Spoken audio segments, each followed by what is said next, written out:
Bismillahirrahmanirrahim. Asbabun Nuzul. Al-Quran diturunkan untuk memberi petunjuk kepada manusia. Untuk lebih memahami kandungan ayat-ayat Al-Quran, kiranya diperlukan pengetahuan ihwal asbabun nuzul ayat, sehingga makna dan kandungan ayat tersebut terlepas dari keraguan-raguan dalam menafsirkannya. Banyak ulama yang menganggap penting ihwal asbabun nuzul. Berbagai usaha pun telah mereka lakukan dalam meneliti dan mengumpulkan bahan-bahannya.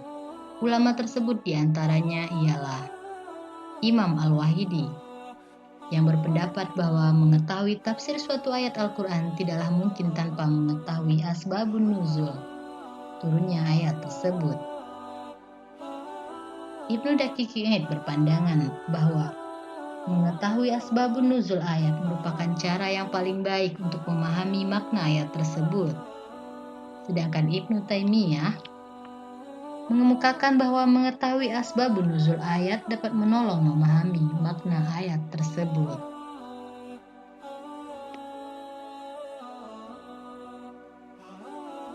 Ungkapan asbabun nuzul merupakan asal dari kata asbab dan nuzul. Secara etimologi, asbabun nuzul adalah sebab-sebab yang melatar belakangi terjadinya sesuatu. Sebab turunnya ayat berkisar pada dua hal. Pertama, bila terjadi sesuatu, maka turunlah ayat Al-Quran mengenai peristiwa itu. Dalam sebuah riwayat dari Ibnu Abbas, bahwa suatu hari Nabi SAW keluar menuju Batok. Kemudian beliau naik ke bukit seraya berseru, "Wahai sekalian manusia." Maka orang-orang Quraisy pun berkumpul. Kemudian beliau bertanya, "Bagaimana sekiranya aku mengabarkan kepada kalian bahwa musuh di balik bukit ini akan segera menyergap kalian? Apakah kalian akan membenarkanku?" Mereka menjawab, "Ya." Beliau bersabda lagi, "Sesungguhnya aku seorang pemberi peringatan bagi kalian. Sesungguhnya di hadapanku akan ada azab yang pedih." Akhirnya Abu Lahab pun berkata, "Apakah hanya karena itu kamu mengumpulkan kami? Sungguh kecelakaanlah bagimu." Maka Allah menurunkan firman-Nya, "Tabat yada Abi Lahab," hingga akhir ayat. Hadis riwayat Bukhari dan Muslim. Dari peristiwa ini maka turunlah surah Al-Lahab. Kedua, bila Rasulullah ditanya tentang suatu hal, maka turunlah ayat yang menerangkan hukumnya. Dalam sebuah riwayat disebutkan bahwa Khalah binti Sa'labah dikenakan zihar oleh suaminya Aus bin Samit. Lalu ia datang menemui Rasulullah mengadukan hal itu. Aisyah berkata, "Maha suci Allah yang pendengarannya meliputi segalanya. Aku mendengar ucapan Khawlah binti Sa'labah itu, sekalipun tidak seluruhnya." Ia mengadukan suaminya kepada Rasulullah.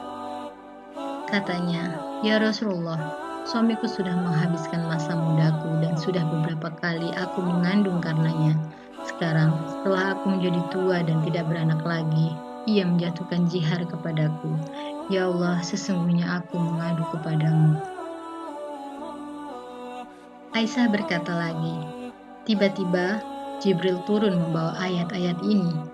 Sungguh, Allah telah mendengar ucapan perempuan yang mengajukan gugatan kepada Muhammad tentang suaminya, yakni Aus bin Samit."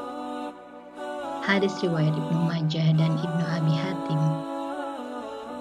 Dari peristiwa itu maka turunlah Quran surah Al-Mujadalah ayat 1-4.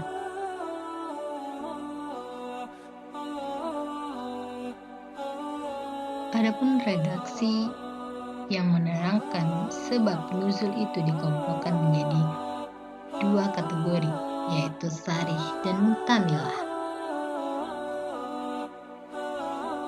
Sarih, jelas. Ungkapan riwayat jelas menunjukkan asbabun nuzul dengan indikasi menggunakan lafaz pendahuluan. Sebab turunnya ayat ini adalah telah terjadi, maka turunlah ayat. Rasulullah SAW pernah ditanya tentang, maka turunlah ayat ini. Muhtamilah, belum pasti. Ungkapan riwayat belum dipastikan asbabun nuzul karena masih terdapat keraguan berupa ungkapan ayat ini diturunkan berkenaan dengan. Saya kira ayat ini diturunkan berkenaan dengan. Saya kira ayat ini tidak diturunkan kecuali berkenaan dengan.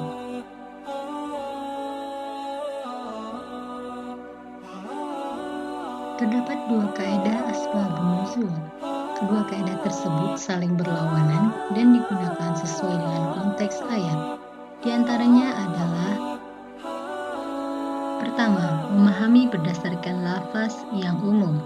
Kaidah ini berlaku kepada siapapun dan dimanapun berada selama masih berhubungan dengan keumuman lafaz, bukan kejadian yang melatar belakanginya.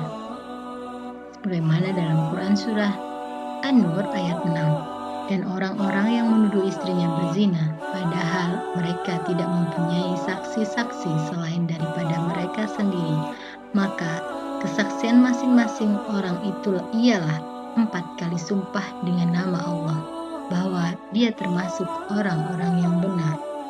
Dalam ayat tersebut, kewajiban mengucapkan sumpah atas nama Allah sebanyak 4 kali berlaku bagi semua suami yang menuduh istrinya berzina, dalam konteks peristiwa ketika ayat ini turun hingga sekarang.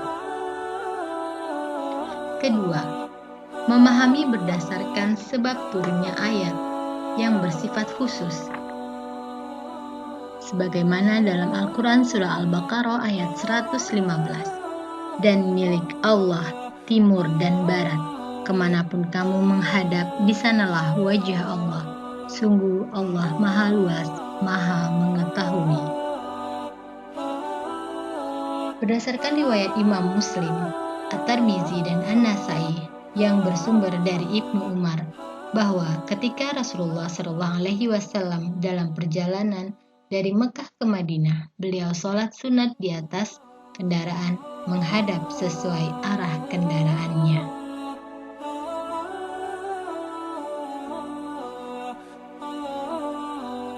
Terdapat ayat-ayat yang turun dengan satu sebab. Contoh dengan sebab pertanyaan Ummu Salamah mengenai tidak disebutkan hijrahnya kaum perempuan dalam Al-Quran, keikutsertaan kaum perempuan dalam perang, dan masalah warisan. Sehingga turunlah Quran Surah Al-Imran ayat 195, Quran Surah Al-Ahzab ayat 35, dan Quran Surah An-Nisa ayat 32.